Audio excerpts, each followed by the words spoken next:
So Monsanto played that game very well, both the political game and the regulatory game. They played a key role in bovine growth hormone in getting that thing approved, and also in how genetic engineering was dealt with. Michael Hansen has just mentioned bovine growth hormone. What's that? It's a transgenic hormone that's injected into cows, increasing dairy production by 20%. It would be an understatement to say that it had critics. The hormone threatens our health. Deadly poison. Manipulation.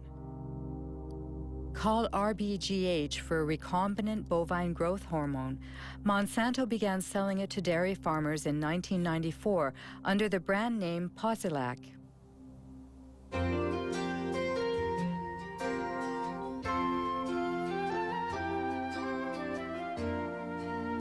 Posilac is the single most tested new product in history.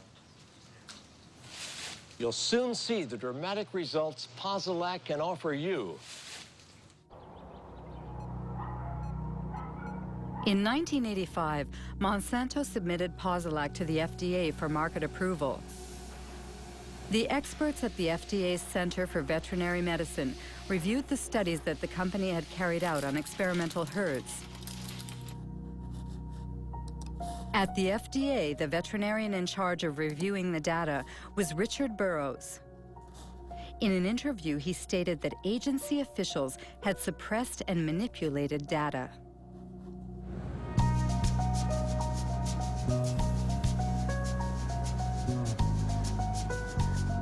The data that they came in with lacked a lot of insight into the dairy industry.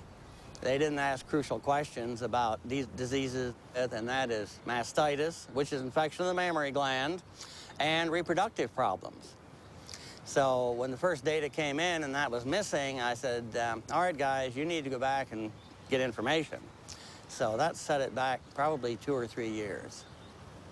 Did you warn the FDA about your concerns? They pretty much just sidetracked me. They pulled in, my boss pulled in other people that were closer to him, and I saw less and less of the data. Even the things I had asked for to be done, I didn't, like the mastitis studies, I never really got to see a lot of that because they figured, well, if you're in the way, we'll get you out of the way. So they sidetracked me. Eventually, I was fired. One day, I was escorted to the door and told that was it. I was done. Have you been threatened? Yes, mainly by the lawyers for Monsanto, because when I was going for my appeal, they told my lawyer that if I went in and revealed any company secrets in my defense, that they would sue me. In the end, the FDA was forced to reinstate this conscientious veterinarian. He eventually resigned, disheartened. On the internet, there's also talk about files that were stolen from the FDA and sent to Dr. Samuel Epstein, who heads the Cancer Prevention Coalition.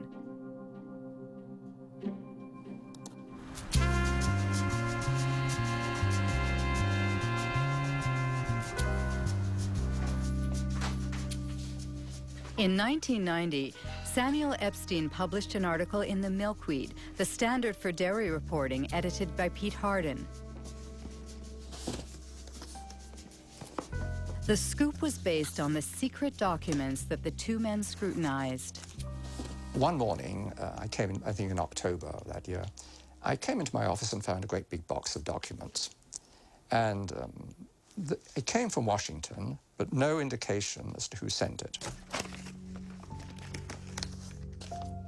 This was a box of files of all Monsanto records which had been submitted to the FDA on the veterinary tests in the preceding 6 years or so. Well, this was great fun. Many of these documents are original documents, and as it says here, company confidential. It contains confidential information which may not be reproduced, revealed to unauthorized persons, or sent outside the company without proper authorization. As an investigative journalist, that's the kind of stuff I like to report. Revealing this information made Monsanto and FDA very, very angry, because what we were able to establish is that there were dramatic physiological changes in the animals that receive the shot, the hormone shots, compared to their control group peers.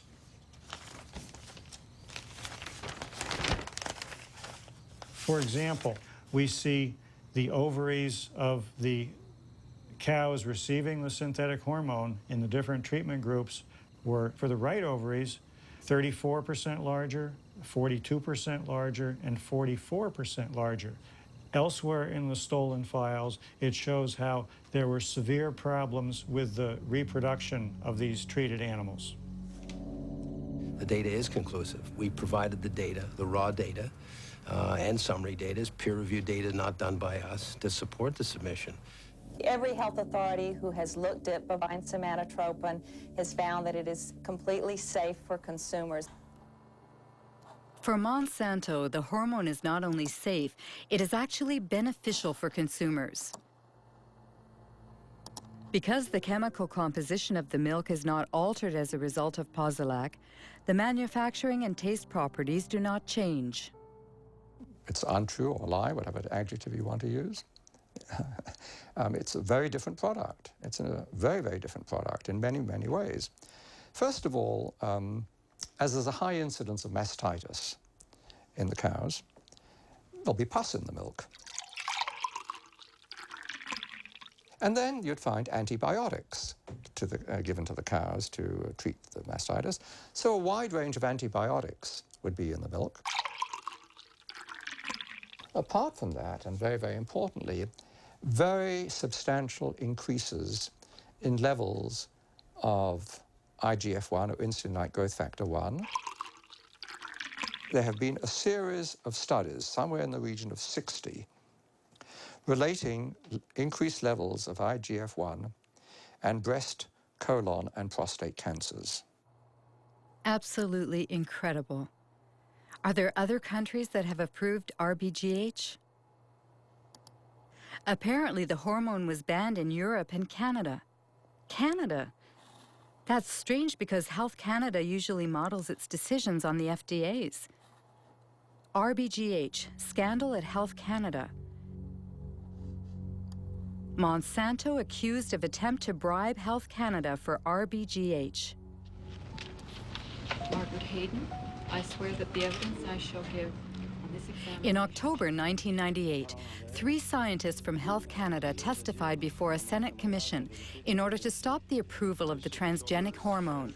The scandal was made public by whistleblower Dr. Shiv Chopra. Shall be the truth, the whole truth, and nothing but the truth. So help me God. My question to myself was, what truth am I going to tell? The one I know or what the minister is telling me to tell? And that was my conflict. I would ask each one of you, have any one of you been lobbied by Monsanto? Any one of you? No. Dr. Hayden? I did attend a meeting back approximately about, I believe, 1989-90, and Monsanto representatives had met with myself and my supervisor, Dr. Drennan, and my director, Dr. Messier, and at that meeting, an offer of $1 to $2 million was made by the company, and I don't know any more about what became of that, but my director indicated after the meeting that he was going to report it to his superiors. How did Monsanto react? Well, Monsanto did not deny that they made the offer of $1 to $2 million at this meeting. They later on tried to say, oh, this was an offer of research in Canada to do some more studies in cows in Canada or whatever. So anyway, that's what happened in Canada. The drug was not approved.